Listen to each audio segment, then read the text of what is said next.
Hey folks, we're going to show you how to build a rack cycle here. A rack cycle that will take you to eternity, to the end of your network. Never has to change. But the key here is to place 6 rack spaces between 2 patch panels. And that allows for your cable management and your signal source to be in the center. Whether that signal source is an Ethernet switch or a telephone panel or whatever it needs to be, this is where you place it, in the middle of the patch panel scenario. This is what we call a rack cycle. So now we're going to put this together for you.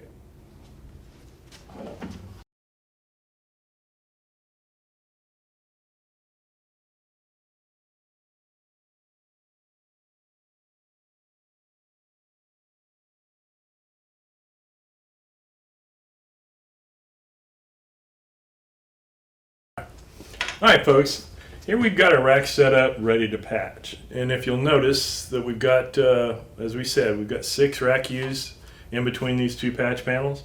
Got our cable management, got our signal source in the center. We're ready to rock and roll.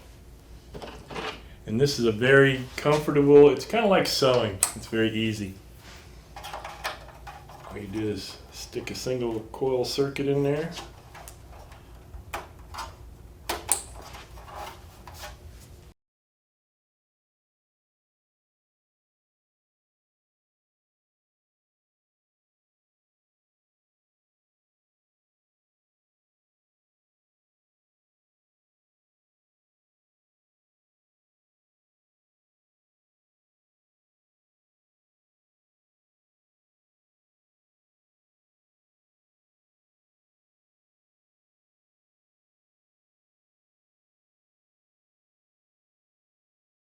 All right, well there you go folks. A nice clean rack cycle made up of 2-foot cables, single coil circuits, easy to manage, easy to store, organization at its finest. Neat patch. Organization is everything.